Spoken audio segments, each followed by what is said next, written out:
இந்த பதிவில் மாயாண்டி சுவாமிகள் இருளப்ப கோனாரை குறுகிய ஆயுட்காலத்திலிருந்து எவ்வாறு காப்பாற்றினார் என்பதை, மரண வேதனையை அனுபவித்த சுவாமிகள் என்ற தலைப்பின் மூலம் தெரிந்து கொள்வோம். தன் குருவான செல்லப்ப சுவாமிகளுக்கு சிறிது காலம் சேவை செய்த பின் அவரது குரு மகா சமாதி அடைந்ததும் மாயாண்டி சுவாமிகள் இறுதியாக திருப்பரங்குன்றத்தில் உள்ள திருக்கூடல் மலைக்கு குடியேறினார்.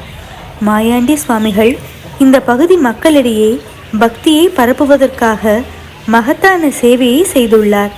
மதுரைக்கு ஒரு முறை சென்றபோது இருளப்ப கோனார் அவரிடம் நீண்ட ஆயுளுக்காக பிரார்த்தனை செய்தார்.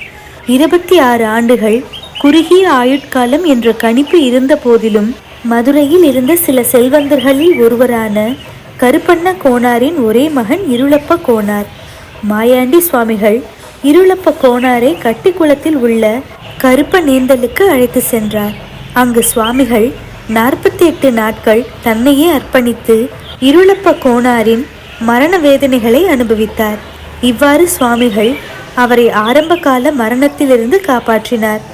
இந்த தருணத்திலிருந்து இருளப்ப கோனார் சுவாமிகளின் தீவிர பக்தரானார். அவர் தனது செல்வம் முழுவதையும் சுவாமிகளின் சேவைகளில் செலவிட்டார். சுவாமிகளின் அறிவுறுத்தலின் பேரில் திருக்கூடல் மலையில் கோயில்கள் மற்ற சித்த புருஷர்களுக்கான சமாதிகள், மண்டபங்கள் போன்றவற்றை கட்டினார். சுவாமிகளின் அருளால் கருப்ப நேந்தலில் உள்ள காசி கஷேத்திரத்தின் தரிசனத்தையும் பெற்றார். திருப்பரங்குன்றம் மற்றும் பிற இடங்களில் உள்ள அனைத்து முக்கிய விழாக்களையும் பல்வேறு இடங்களில் மண்டபங்களை நிறுவி மாயாண்டி சுவாமிகள் கொண்டாடினார். ஒவ்வொரு மண்டபத்திற்கும் உள்ளூர் பரம்பரை அறங்காவலர்களை நியமித்தார்.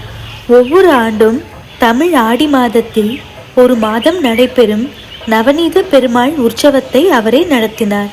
திருக்கூடல் மலையிலிருந்து மானாமதுரை வரை பல கிராமங்கள் வழியாக வெவ்வேறு வாகனங்களில் தெய்வத்தை அழைத்து சென்றார். அவருடைய அருளால் பல குடும்பங்கள் செல்வம், குழந்தைகள் போன்றவற்றில் நன்மை அடைந்தன. பல பக்தர்கள் முக்தி அடையவும் அவர் உதவினார். அடுத்த பதிவில் மாயாண்டி சுவாமிகள் மானாமதுரைக்கு ரயிலில் சென்றபோது அங்கே நிகழ்ந்த ஒரு சம்பவத்தை பற்றி கேட்கலாம். அதுவரை திருச்சிற்றம்பலம்.